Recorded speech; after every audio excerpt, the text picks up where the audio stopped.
O programa a seguir pode conter descrições de extrema violência e não é recomendado para pessoas sensíveis.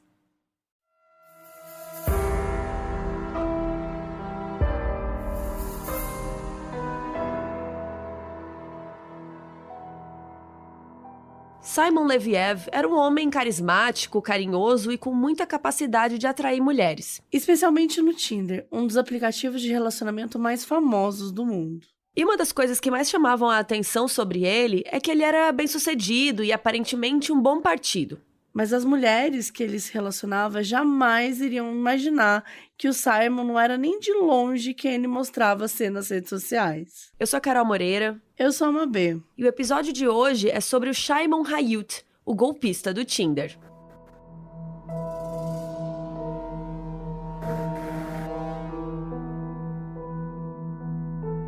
Shimon Hayut nasceu no dia 27 de setembro de 1990, em Bnei Brak, distrito de Tel Aviv, em Israel. Filho de pais comuns, o Shimon começou a sua jornada numa família que, à primeira vista, ali não se destacava dos demais lares israelenses.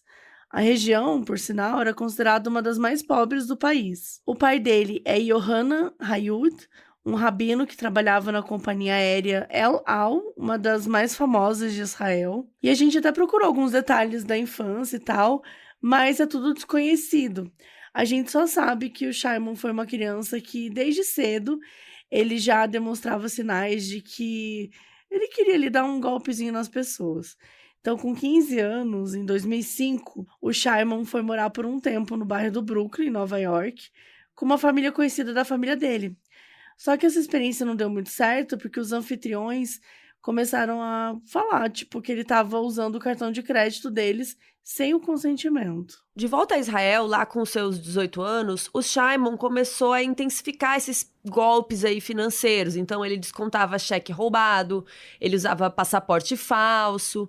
Um desses crimes foi quando ele estava sendo babá de uma criança de 4 anos. Ele roubou cheques que estavam na casa dos pais da criança e tentou descontar quase $10.000. Apesar dele ter sido pego pelos responsáveis, ele se sentia cada vez melhor nisso e não desistia desses crimes.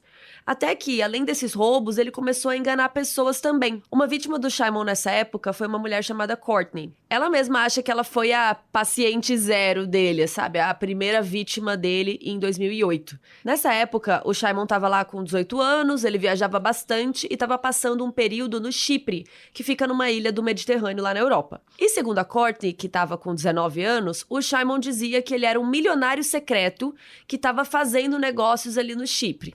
Ela estava morando lá um tempo com a avó e acabou conhecendo o Shimon nessa época. Os dois trabalhavam juntos numa loja de shopping. E o Shimon já tinha um poder que, sabe-se lá, ele atraía muito as mulheres. Ele tinha uma lábia, né? Ele era muito sedutor. Mas a Courtney era só uma amiga, né? Eles se davam bem e tal, quando começaram a sair juntos. Eles iam pra balada, pra restaurante, mas era, por amizade. E naquela época o Shimon se vendia, né? Sou um cara foda, sou poderoso, sou misterioso.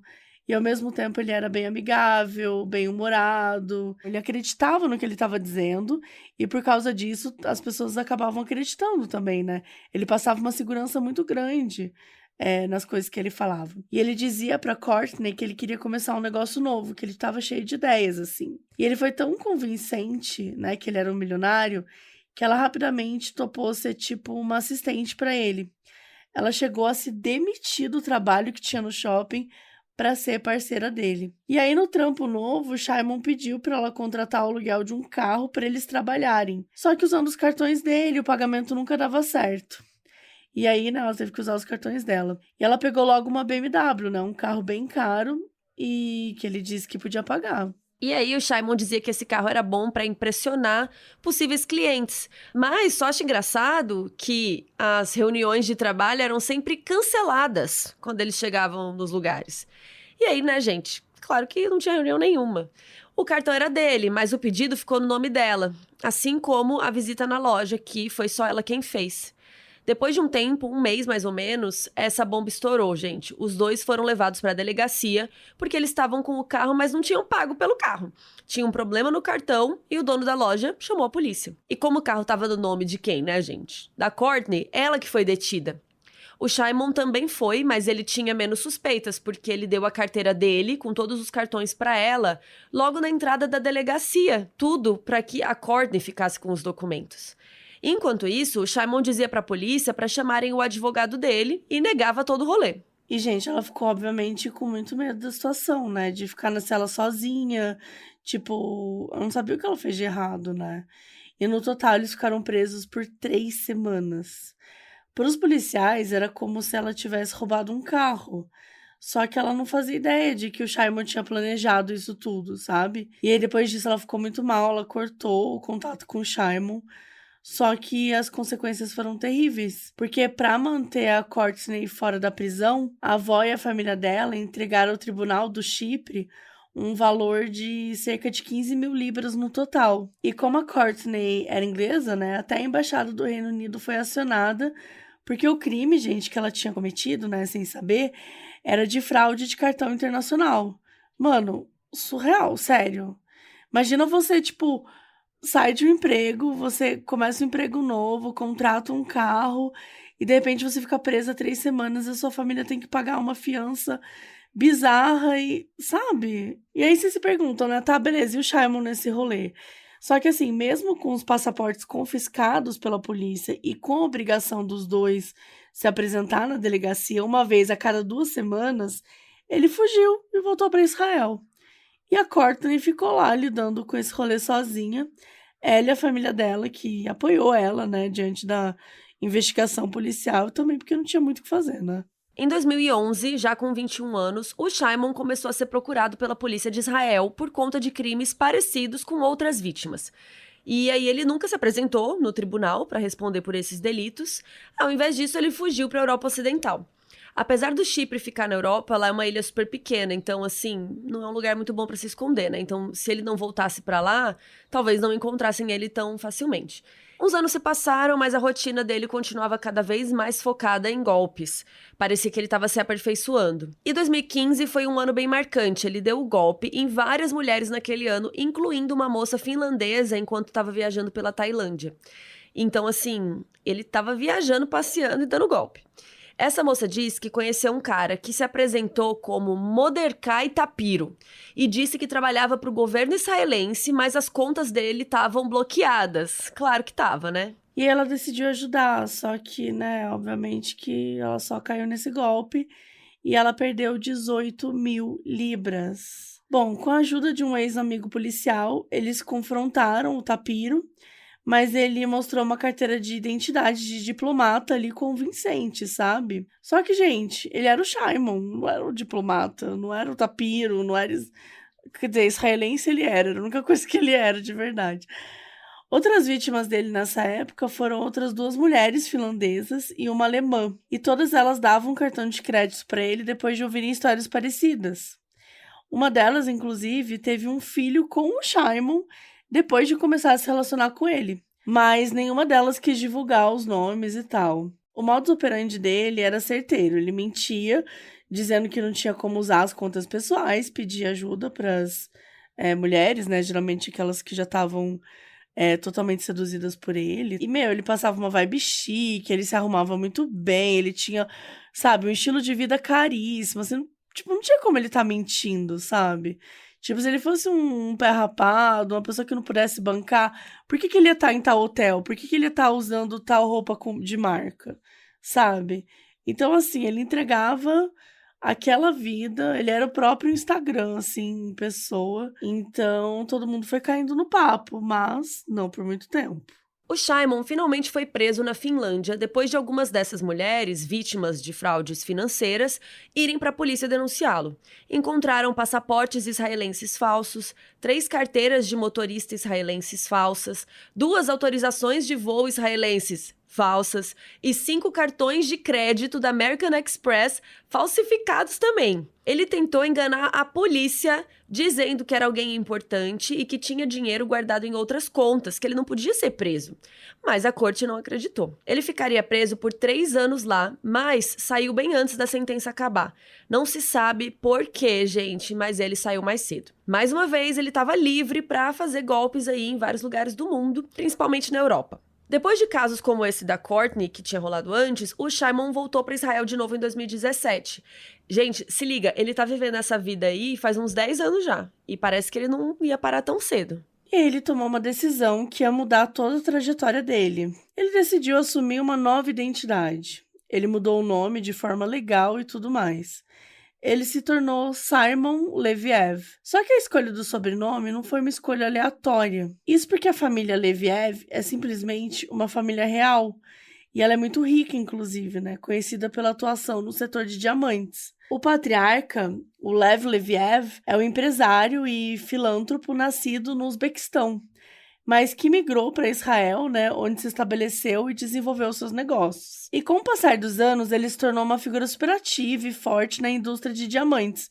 E aí ele fundou a empresa Lev Leviev Group, que inclui negócios em mineração, produção e comercialização das pedras preciosas. E o mais importante é que o Lev, esse grupo aí, não tem nada a ver com o Simon, né? Lembrando que agora a gente vai começar a chamar ele de Simon, como ele, enfim, mudou o nome. Mesmo sem essa ligação com essa família e riqueza, quem entrava no perfil do Simon nas redes sociais via um monte de coisa que indicava uma ótima situação financeira. Então, sei lá, se você dá um Google nesse sobrenome, daí você vê que o Simon é rico, sabe? Você meio que associa. Mas, né, não tem nada a ver. Como dizia meu pai, o nananã não tem nada a ver com as calças.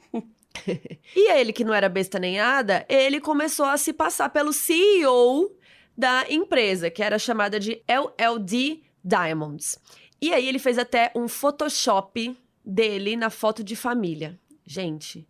Então, assim, ele já tinha usado outros nomes fake, né, pra cometer golpes, mas como o Simon e com esse sobrenome, né, se você procura no Google, tal, parece que ele era mais real, sabe? Então dava aí um respaldo pra esse fake. E aí o Simon também se passava como filho do Lev Leviev e ele se referia como príncipe dos diamantes, porque o Lev era conhecido como rei dos diamantes, então ele era o príncipe.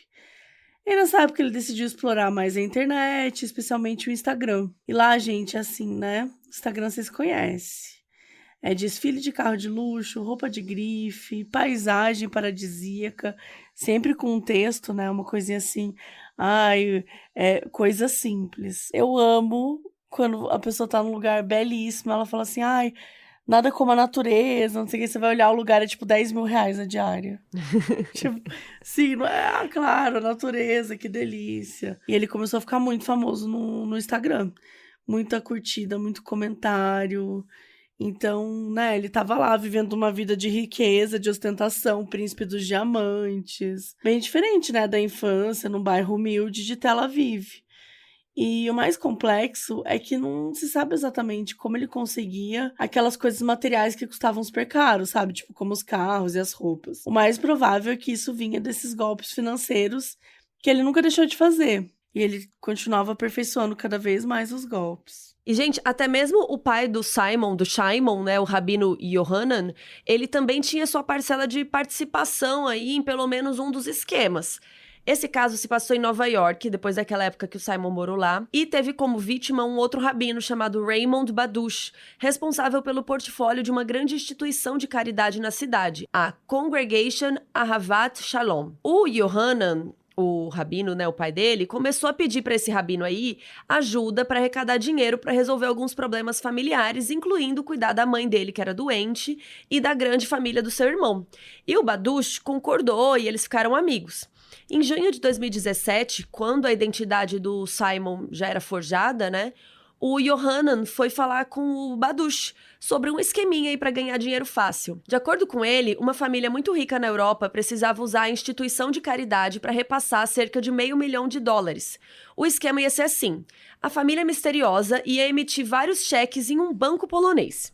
Quando o Badush recebesse esses cheques, ele tinha que repassar os mesmos valores para o Yohanan, em cheques assinados em nome da organização. Então a família ia fazer tipo uma grande doação à instituição de caridade pelo trabalho. Quando o Badush desconfiou de que tinha algo muito suspeito, né, nessa parada aí, o Yohan disse que a tal família, né, era misteriosa e que precisava de ajuda, era a família Leviev, e apresentou ele, né, ao suposto herdeiro do magnata dos diamantes, que é nada mais, nada menos que o príncipe dos diamantes, que é o Simon, né?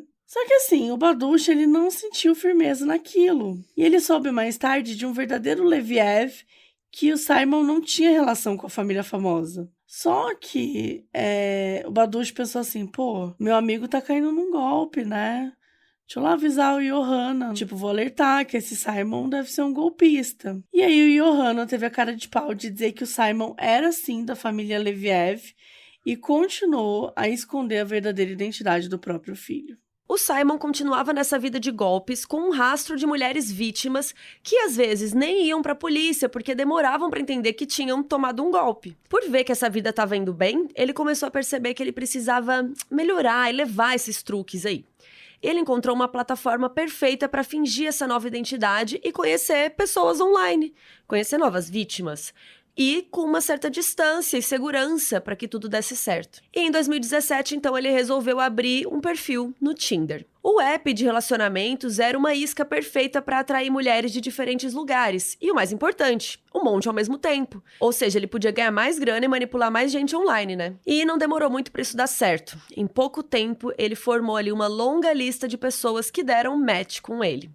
Eram mulheres que estavam em busca de uma pessoa legal, de uma pessoa sincera para se relacionar, mas elas nem imaginavam o que estava por vir e o quão caro esses encontros iam ser.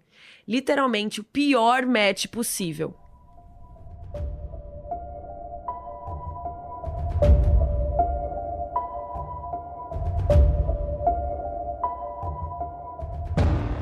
A partir de 2018, Simon fez mais 3 vítimas e ele teve relacionamento com todas ao mesmo tempo. Eram a Cecil, a Pernilla e a Eileen. E, respectivamente, elas moravam na Noruega, na Suíça e na República Tcheca. Muito provavelmente tiveram algumas outras vítimas nesse meio tempo, mas, enfim, essas foram as que mais sofreram aí nessa época. Em janeiro de 2018, Simon deu match com a Cecil.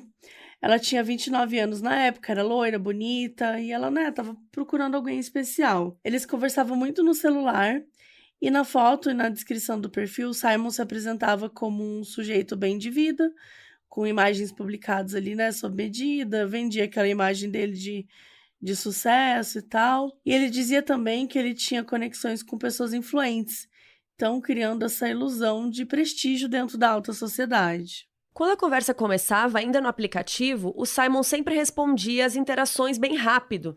E assim o relacionamento, ia brilhando, ia desenvolvendo. E ele mostrava interesse genuíno para Cecil, enviava mensagens carinhosas, ia criando essa conexão. Ele até falava para ela, gente, que ele tinha encontrado o amor verdadeiro. E ela não podia acreditar que isso estava acontecendo com ela, né? Ela ficou muito feliz, ela sonhava em ter um encontro real com o Simon. Até que eles tomaram uma decisão, a de se encontrarem pessoalmente em Londres.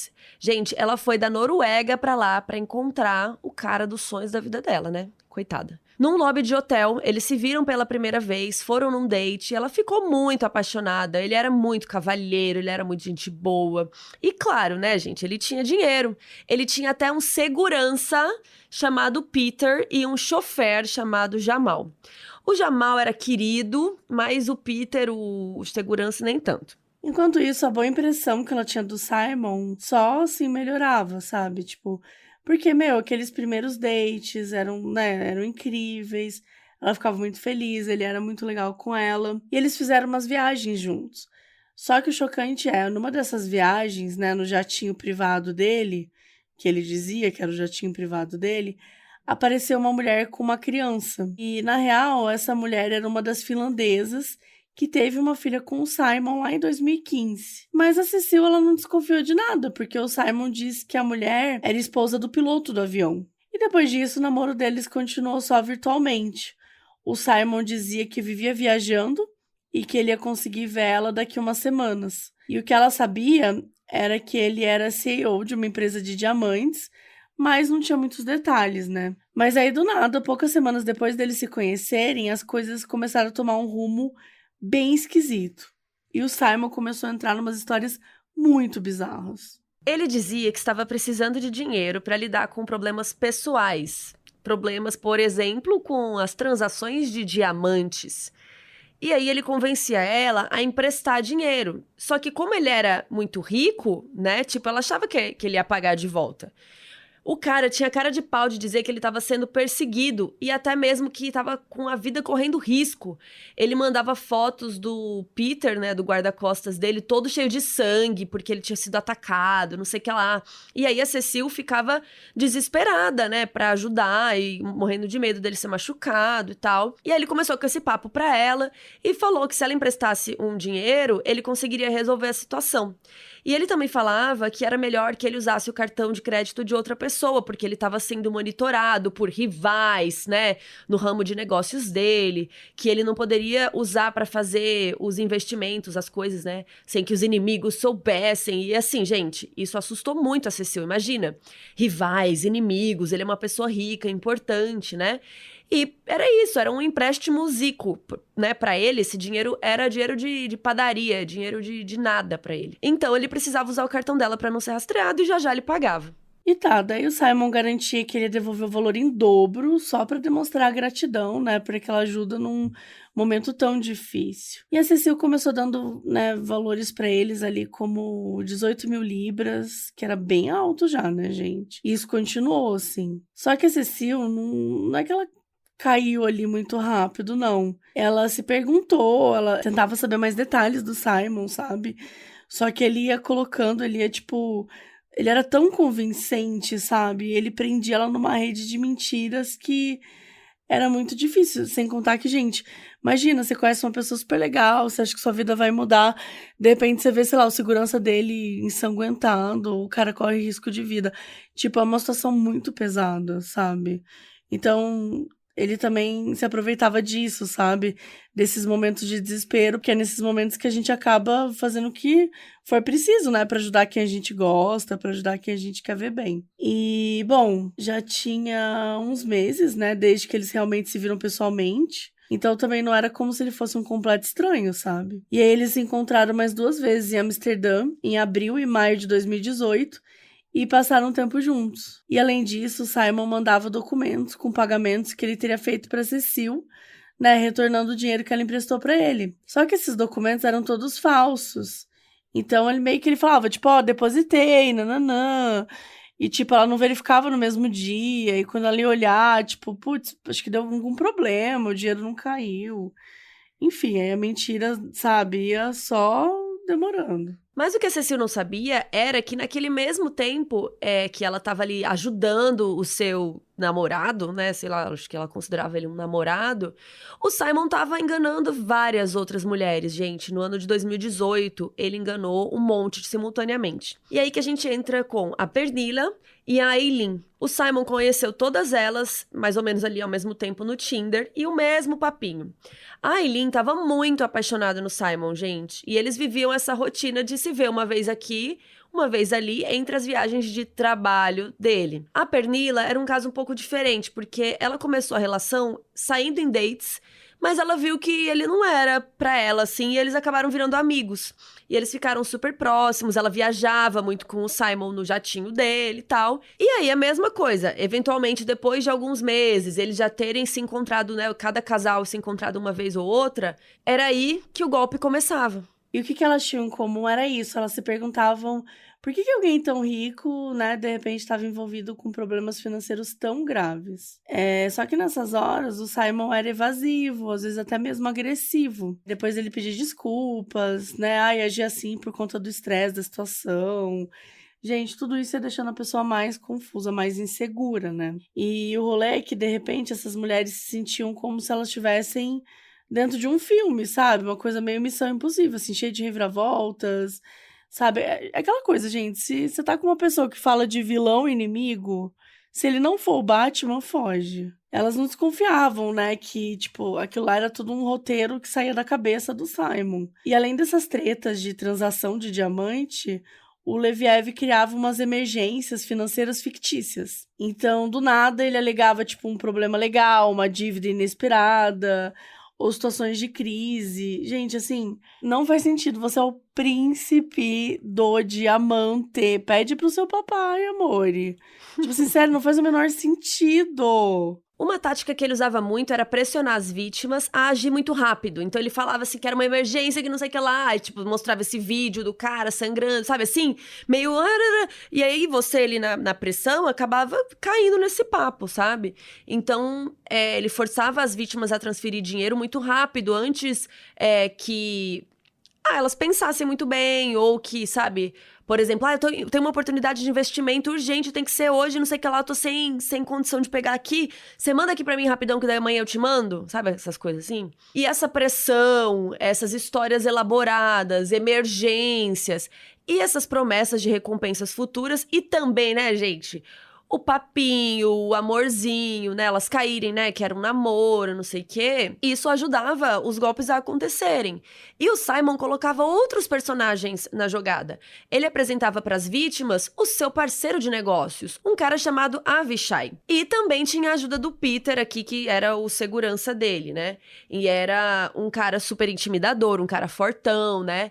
Então, assim, o Simon realmente precisava de um segurança, ele não pode correr riscos.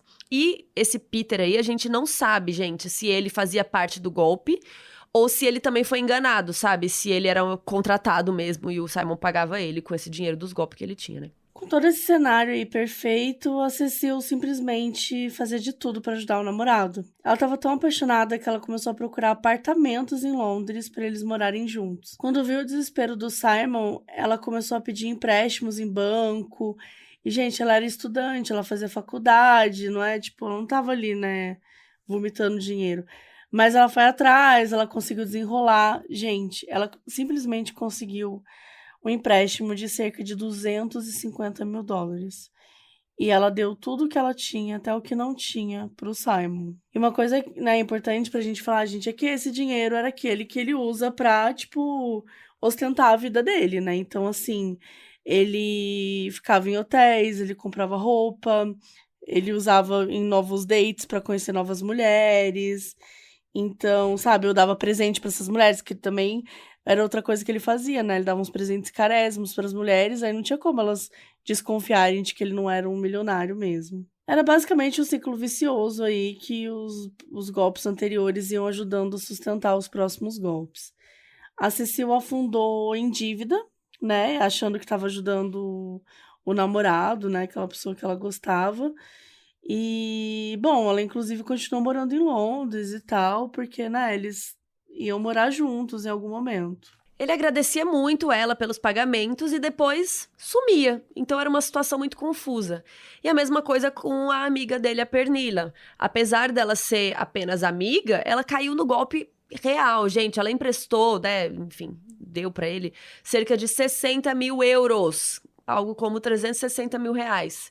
E ele claramente tinha um grande poder sobre elas, ele criava todo esse plano com essas frases de efeitos, até que depois de meses de relação com o Simon, a Cecile se tocou, gente, que era um grande golpe. Pensa, você ficar meses achando que tá namorando o cara, jogando dinheiro pra ele, daí você se toca, sabe assim? Nossa, deve ser horrível.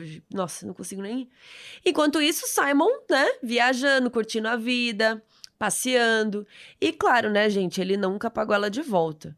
Ao longo de 2018, ela percebeu que aquilo não estava normal e ela estava, assim, num nível muito ferrado, porque ela abria linha de crédito, sabe? Ela estava pegando empréstimo e ela não estava recebendo nada de dinheiro de volta, né? Se o cara é ricaço, por que ele não tá me pagando?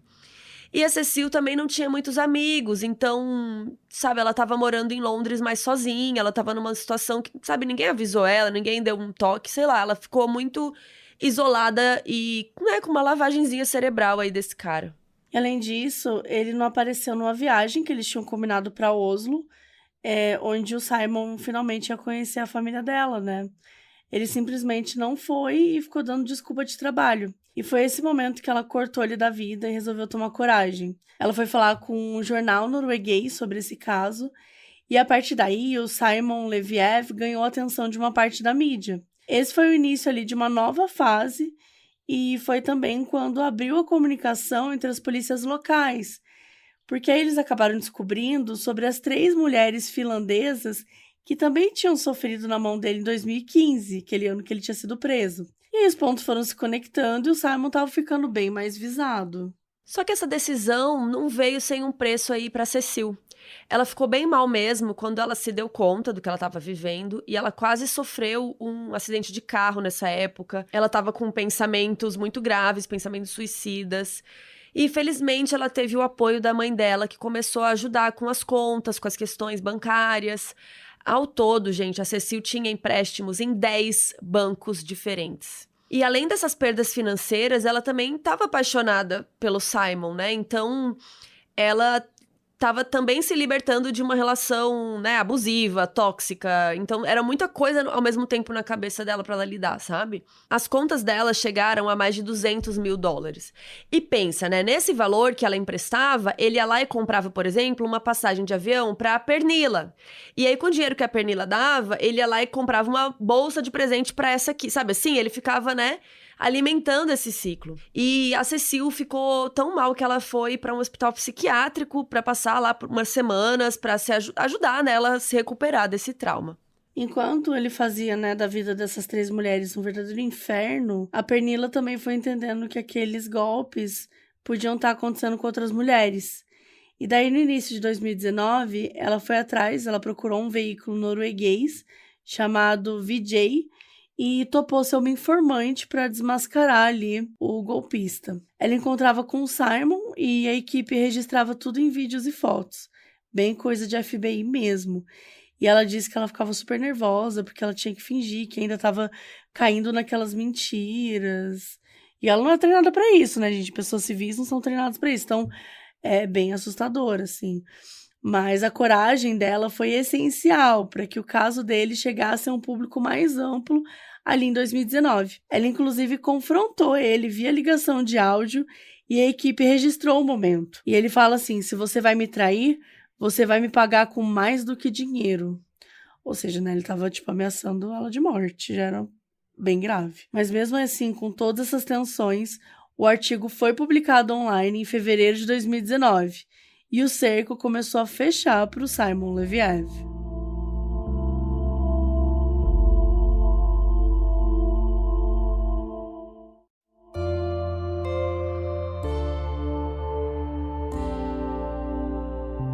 A Eileen, que namorou o Simon por cerca de 1 ano entre 2018 e 2019, foi pega de surpresa quando viu o artigo citando o Simon. Ela também perdeu uma quantia bem considerável de dinheiro, mais de $100.000. Mas dentro dessa situação, ela tentou dar um jeito aí de recuperar esse dinheiro dela de alguma forma. Depois dela se tocar que ele estava fazendo ela de trouxa, a Eileen decidiu dar o troco.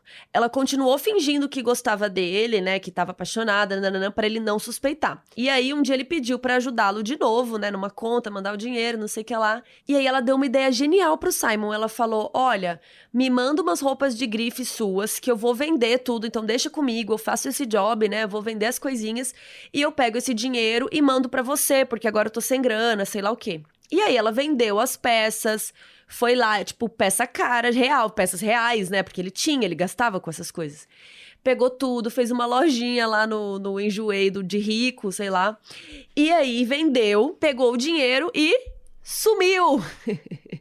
Gente, ele começou a cobrar ela. E aí, o dinheiro? Não sei o que lá. Ela foi e bloqueou ele de tudo e seguiu a vida dela. Ainda, óbvio, com muitas dívidas, mas pelo menos ela recuperou alguma parte aí com os lookinhos dele. E aí, em junho de 2019, finalmente pegaram um golpista do Tinder. A polícia descobriu que o Simon ia para a Grécia com outro passaporte falsificado. O passaporte original dele estava lá no Chipre, né? Vocês lembram? Quando a Courtney e ele foram presos, a coitada foi presa por, sei lá, roubar um carro, quando ela estava achando que ela estava só contratando o carro da empresa do chefe dela. Bom, desde então ele só viajava com documentos falsos. E esse artigo deu bastante peso para o caso, né? E como ele já estava sendo procurado em alguns lugares da Europa por conta dos crimes e do teor dos crimes, finalmente o cenário começava a ser positivo para as vítimas dele. E a polícia grega estava ali de olho no aeroporto e aí prendeu ele logo que ele chegou na Grécia. E aí ele foi extraditado para Israel de novo e lá ele foi condenado a 15 meses de prisão. Só que sim, o Simon, gente, foi solto por bom comportamento depois de ter cumprido um terço da prisão. Um terço da pena é o quê? 5 meses. E aí ele saiu em 2020, ali no ano de pandemia, né? E aí em dezembro de 2020, ele simplesmente fingiu ser profissional de saúde em Israel, para tomar a primeira dose da vacina antes do público geral. Gente, e ele conseguiu, tá? Cara, é surreal. Nessa mesma época, também veio à tona aquele golpe que o Simon e o próprio pai deram no Rabino Baduch. Ele também foi falar com a imprensa sobre isso. Logo depois, o pai do Simon se defendeu, dizendo que nunca soube de atividades ilegais do filho e que ele mesmo era uma vítima. Uma coisa assim meio mal contada aí. O chofer dele em Londres, o cara que era o Jamal, realmente não imaginava que o Simon era um golpista. Ele dirigia para vários caras ricos da cidade, o Simon era apenas mais um. E ele realmente via o Simon com várias mulheres. Só que ele pensava que ele era um cara, sei lá, um garanhão, sabe? Tipo, ele saía com várias e ele, inclusive, saía com várias no mesmo dia, de acordo com o Jamal. E depois que o Simon foi preso, o Jamal disse o seguinte: eu também me sinto um porco. Estar envolvido naquele cenário e encorajar o Simon a fazer o que fez. Isso teve um efeito em mim. Não é legal, é nojento. E o Jamal ainda disse que não se impressionou com tanta gente legal caindo no papo do Simon, porque o Simon parecia um cara muito gente boa, carismático, era atencioso, sabe? Então, indiretamente, o Jamal também foi uma das vítimas do Simon, né? Porque o Simon tava ali enganando todo mundo.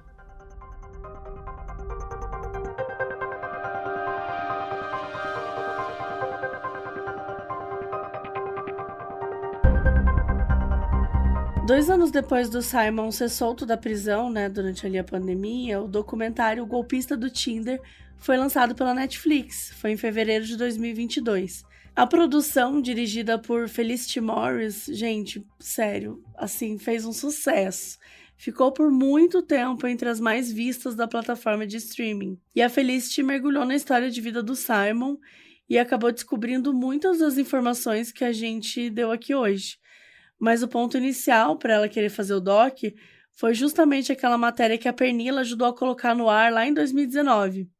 E o título da matéria é o mesmo título do doc em inglês, que é The Tinder Swindler, que significa, né, o golpista do Tinder. Ela e a produtora Bernadette Higgins procuraram Simon para ele ter direito de resposta ali ainda durante a produção. Mas ele quis enrolar elas a partir do momento que descobriu que o filme ia ser sobre as vítimas, e não sobre ele. Aí ele disse que as mulheres eram mentirosas, que elas tentavam controlar a verdade, então a voz dele ficou de fora mesmo. A produção foca muito nas histórias da Cecile, da Pernilla e da Eileen, e em como os planos do Simon eram muito perfeitos, né, a ponto delas terem demorado, né, muito para entender, né, chegou a passar ano, então, assim, é muito triste, e o doc também abre discussões, né, sobre a segurança nos aplicativos de namoro, né, os fakes, os perigos que as pessoas podem passar. Só que a coisa meio que saiu pela culatra, porque o Simon ficou famoso depois do lançamento e ele ganhou seguidores. Gente, os seguidores dele, vocês estão sentados? Dobraram de número. E ele ainda mandou um comunicado na época. Uma conta com o nome @Simon_Leviev_oficial, que provavelmente era ele mesmo, compartilhou uma declaração em resposta ao documentário antes de deletar o perfil. Obrigado por todo o seu apoio. Compartilharei o meu lado da história nos próximos dias, quando descobrir a melhor e mais respeitosa maneira de contá-la, tanto para as partes envolvidas quanto para mim. Até lá, por favor, mantenham a mente e o coração abertos. A diretora se manifestou também pouco tempo depois do lançamento, e ela falou que nunca foi a intenção de dar para o Simon uma plataforma para ele contar mais mentiras, que ele foi preso, né, por crimes que ele cometeu em Israel, mas ele nunca foi indiciado por nenhum dos fatos apontados pelas garotas. É isso, né? Tipo, era de repente um cara que tinha dado golpe, que tinha uma vida, querendo ou não, bem complicada, assim, e golpista, gente. As pessoas são muito fascinadas por histórias de golpistas. Então, é muito raro um golpista não ser glamorizado pelas pessoas, não ter fãs. Isso é uma coisa que as pessoas são obcecadas, né? Ainda mais quando é uma parada que envolve muita moda, muito a parada fashion, sabe? Muito essa coisa de vender uma vida totalmente real. As pessoas são realmente obcecadas com isso, assim. E aí, pouco tempo depois da estreia, a Netflix inclusive lançou o podcast que era The Making of a Swindler, que era apresentado pela diretora, né, e pela produtora do filme. E aí elas contam várias fofocas no podcast que não entraram no doc, e elas também mergulham em entrevistas com aquele chofer antigo do Simon, e até com o policial que estava envolvido quando ele foi preso na Finlândia. Elas ainda falam de outros golpes que ele aplicava fora, tipo, fora do aplicativo do relacionamento e tal, e sem ligação com a promessa de um romance. Mas que, no geral, assim, o intuito dele, o grande objetivo da vida dele era realmente ter muito dinheiro. O caso do Simon ficou muito famoso, mas está bem longe de ser o único. Em abril de 2022, 2 meses depois do doc da Netflix, veio à tona a história do mineiro Rafael de Paula, que ficou conhecido como o golpista do Tinder brasileiro. Ele se apresentava nas redes sociais como o herdeiro de uma família rica de fazendeiros lá do interior de Minas. E lá no aplicativo de namoro, ele colocava fotos com roupas de grife, viagens internacionais, e ele procurava homens para se relacionar. De acordo com um relato de um empresário paulista, que deu entrevista ao jornal O Globo, os dois se conheceram pela internet em 2021. Logo depois das primeiras conversas, que foram esquentando, né, aquele clima de romance e tal, o Rafael fez um convite para esse empresário anônimo, que não quis se identificar, né? O Rafael pediu para ele acompanhá-lo numa viagem internacional. E aí, como ele já estava envolvido, né, e tal, pô, um passeio romântico internacional, ele aceitou. Só que ele estranhou quando o Rafael pediu os dados do cartão de crédito dele, né, pra, tipo, ele disse que era pra conseguir desconto em milha. E o empresário até deu o cartão, mas depois se arrependeu e acabou terminando o namoro. Só que deu tempo do Rafael fazer altas compras. Nessa mesma época, um homem da Paraíba se identificou como outra vítima do Rafael. Ele também disse que ele tinha passado os dados do cartão de crédito na confiança e que ele estava lá, né, iludido pelas promessas de viagem juntos, e acabou que no fim que o Rafael tinha lançado ali mais de 80 mil reais em despesa. E aí, por sorte, ele conseguiu estornar o valor com o banco. Mas o golpe nessa vítima paraibana não parou por aí. Segundo o seu relato, né, após o final do relacionamento, o golpista chegou a vazar fotos íntimas suas, divulgando o celular para grupos de swing e clonando o cartão da mãe dele,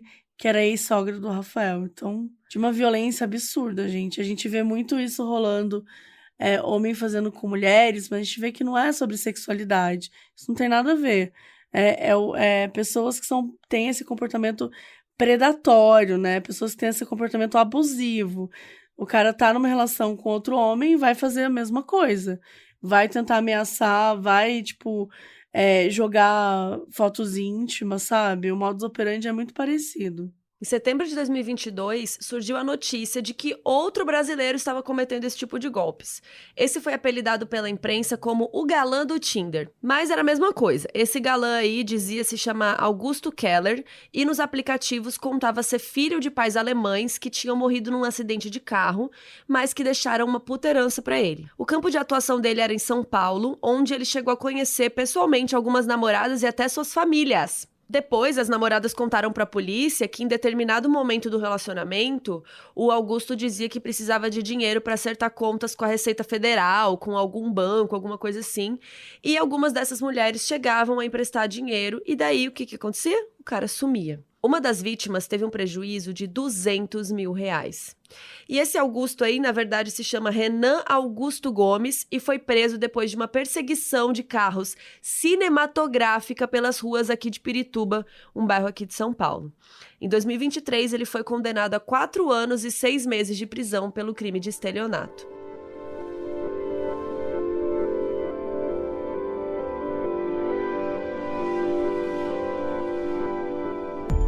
A gente sabe que, né, que parece meio fácil não cair em golpe, mas, gente, acontece muito, especialmente com pessoas que estão em algum momento vulnerável, que estão, né, se sentindo sozinha. Você não precisa estar no Tinder ou em algum aplicativo para correr o risco de se envolver em algo assim. Pelo contrário, né, cada vez isso é mais comum e rola muito nas redes sociais, né, na internet de uma forma geral. Os golpes românticos, né, eles são conhecidos como romance scams, né, em inglês. E é uma forma comum de fraude que os criminosos constroem relacionamentos emocionais para poder depois explorá-las financeiramente. E também rola de enganar a vítima, tipo o caso de uma senhora brasileira que ela achou que ela namorava o Johnny Depp, por exemplo. Só que não é que ela achou que ela namorava ele, né? Um cara que usava foto do ator que se passou por um cara mais jovem, nananã. O caso chegou a sair em vários sites de notícias lá em 2022 e tem algumas semelhanças com o modelo de atuação do Simon. A aposentada, né, que morava em Osasco, ela foi abordada no Instagram por um perfil falso que se passava pelo famoso astro de Hollywood. Era final de 2020, a época da pandemia, né? Todo mundo tava a blá das ideias. E a senhora começou a conversar com o Johnny Depp sobre banalidades da vida e tal. Que ele tava triste porque ele não tava conseguindo filmar por causa da pandemia. E aí, papo vai, papo vem, ele começou a reclamar dos problemas judiciais que ele tava enfrentando, né? Desde o final do casamento com a Amber Heard. E ele disse pra senhora que precisava de dinheiro pra ajuda com o advogado, para cobrir os gastos aí dos problemas judiciais, inclusive prometendo que depois ele ia levar ela para morar em Los Angeles. A senhora depositou R$208 mil numa conta do Banco do Brasil, que o Johnny Depp dizia ser de um amigo brasileiro do seu advogado. Para juntar esse valor, ela chegou a vender um carro, vender uma casa, gente. O golpe só não foi mais longe porque o filho dela descobriu e falou: mãe, não é o Johnny Depp, sabe? Pelo amor de Deus. Só que aí o prejuízo já era, né? Esses golpes financeiros, eles, enfim, rolam na internet, rede social, via e-mail, em aplicativo de namoro. E a melhor defesa contra esse tipo de fraude é estar, gente, sempre com bastante atenção, né? Tipo, tá conhecendo uma pessoa, tá no início, às vezes nem não precisa ser nem no início, né? Mas assim, a pessoa tá pedindo um dinheiro e de repente é uma coisa meio esquisita, ou então a pessoa é meio misteriosa, você não sabe muito sobre a vida dela. E, gente, você não tem que emprestar dinheiro pra amigo, pra mãe, pra ninguém, tá? Inclusive, principalmente, se você não tem esse dinheiro, se você vai ter que vender uma casa, vender um carro. Gente, pegar empréstimo Total, pra poder... total. Você está se endividando. Por que ele não pega um empréstimo no nome dele? Por que tem que ser você? Pouquíssimas vezes na minha vida eu emprestei dinheiro, mas porque nem sempre eu tive condições. Mas quando eu empresto, eu não conto com aquele dinheiro. Você tá dando, né? Tipo assim, é nessa vibe que você tem que fazer. A gente sabe, às vezes, né, a gente precisa de ajuda, normal, faz parte da vida, mas tomem cuidado com isso, tá? Tomem cuidado. E tomem cuidado com esses golpezinhos aí de gente que pega um monte de situação pesada pra, sabe, criar um terrorismo psicológico e fazer você, não, vou ajudar porque, sei lá, morreu a família toda da pessoa, e quando você vê, não morreu ninguém, sabe? Então, assim, desconfia das histórias, né? Se alguém parece ter uma vida muito glamurosa, se mesmo a pessoa lá do jatinho, às vezes o jatinho nem é dela, tá tirando uma foto com o jatinho dos outros. Então, não dá pra acreditar. Outra dica importante também, conta pros outros. Sim. Sabe? Porque se essa senhora tivesse contado no primeiro dia que ela estava falando com o Johnny Depp, o filho dela já ia ter falado, sabe? Ou essas minas, será que elas contaram pra alguma amiga que elas estavam se endividando, indo no banco, pegar Total. empréstimo pra emprestar dinheiro pra um cara que ela viu 2 vezes na vida, sabe? E é o tipo de coisa que geralmente você tem vergonha de contar. Se você tem vergonha, tem alguma coisa errada. né? Exato. Já Se você tá começa com aí. vergonha de contar, é porque você sabe que a pessoa não vai concordar com você. Se a pessoa não vai concordar com você, talvez seja Talvez seja bom pensar. né, bom dar uma pensadinha. Enfim, gente, é isso. Não tem muito o que fazer. Os golpes, nem sempre o golpista é tão elaborado quanto esse cara. Às vezes sabe, uma pessoa que se relaciona com você e do nada vira uma Esses golpes chavinha de e WhatsApp, começa... né? A sua mãe manda pra você do nada. Estou com um celular novo, preciso de não sei quantos reais urgente. Calma, não precisa mandar urgente. Liga, espera, veja se faz sentido essa história, sabe? Eu vi tanta gente que tava na correria do dia a dia que nem pararam pra ligar pra pessoa e perderam 10, 20, 30 mil reais nesses golpes de WhatsApp, sabe? Sim, mas pra mim o pior são esses que as pessoas se relacionam mesmo, sabe? A quantidade de pastor que já foi em cidade pequena e deu golpe, sabe? Nas pessoas do tipo, uma pessoa, sei lá, com tratamento com câncer, ela tá com dinheiro pra pagar o tratamento com câncer. Não, tem que dar o dinheiro pra Deus, que Deus vai curar você, sabe? Tipo assim, essa monte de coisas. Tô falando pastor de uma forma geral, qualquer religião, gente. Porque toda religião tem golpista também. Mas assim, qualquer instituição, qualquer lugar que de alguma forma queira passar a perna em você. Jogo do tigrinho, jogo do aviãozinho, entendeu? Que o Fantástico tá aí mostrando os stories da galera. Tudo isso é golpe, gente. Vem de que a gente menos espera.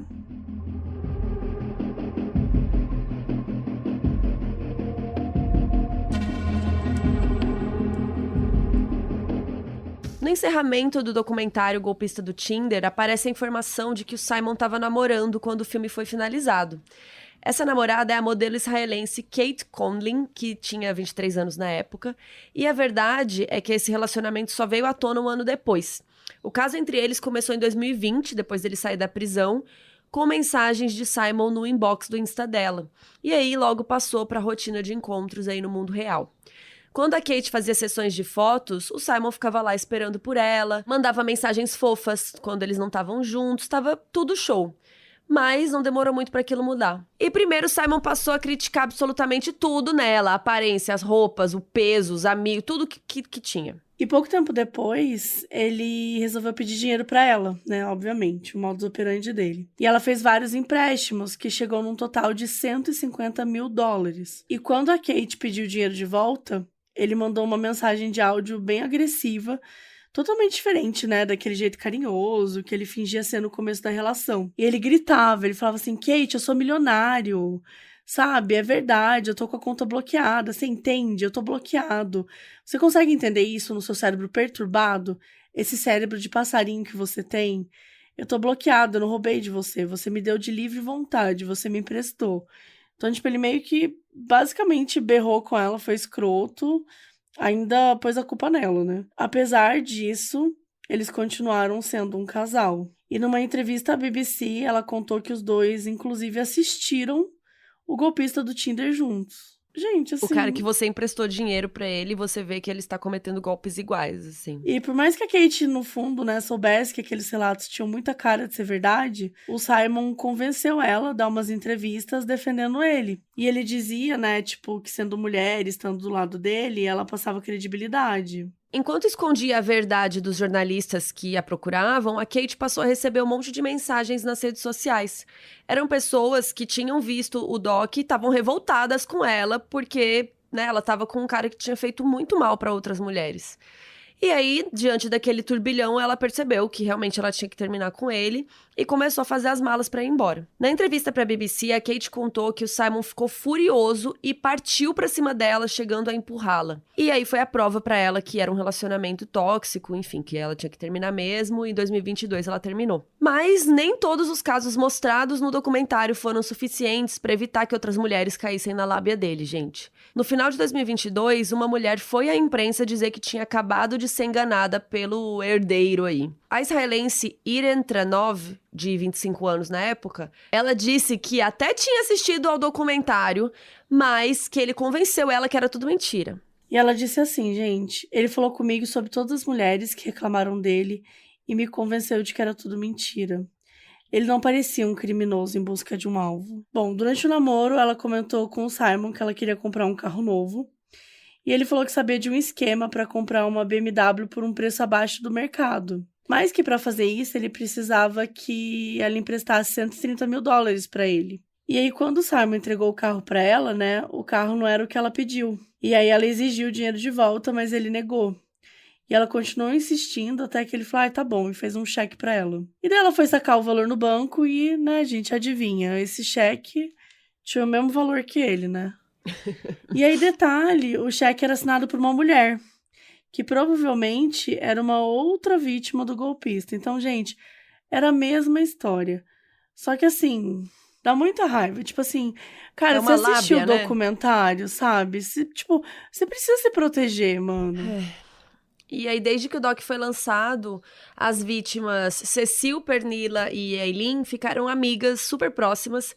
Elas também criaram um GoFundMe, tentando arrecadar 600 mil libras, a fim de quitar as dívidas, né, que elas todas têm por causa do golpista. Elas disseram que tudo que elas querem é a vida delas de volta. O trio também negou que é fama em cima do Simon, que elas realmente só queriam ficar numa boa, contar a história delas. E em abril de 2022, foi relatado que o Simon era procurado na Espanha por um incidente de 2019, no qual ele supostamente apresentou à polícia uma carteira de motorista falsificada.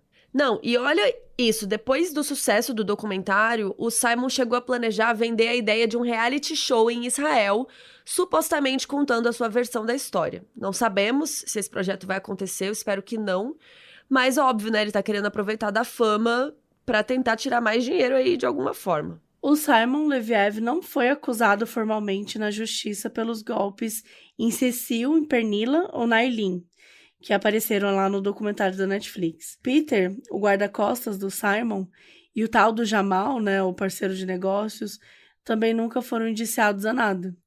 O Peter, inclusive, quis processar a Netflix porque disse que a reputação dele foi destruída depois do documentário. Os verdadeiros, né, a família ali, Leviev, processaram Simon em junho de 2022 e disseram que sofrem com essa fraude há anos.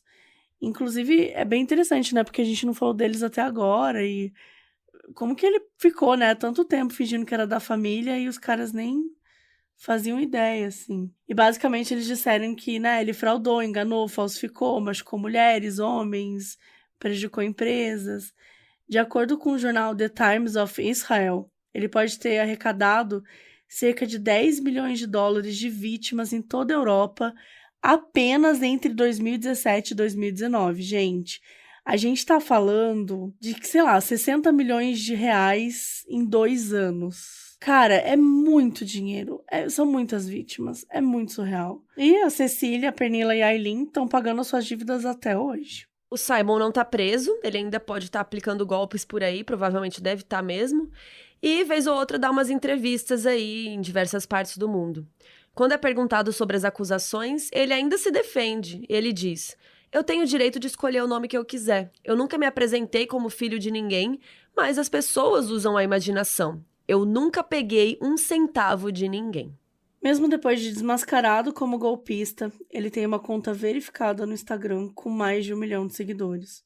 E nas fotos ainda dá pra ver que ele leva uma vida de luxos totalmente livre. E, gente, ele não vai parar, né, tão cedo. Então, assim, infelizmente, a gente vai provavelmente voltar aqui no futuro para trazer mais atualizações e ver até onde ele vai chegar, porque é bem improvável que ele pare, já que até agora nada tá acontecendo com ele.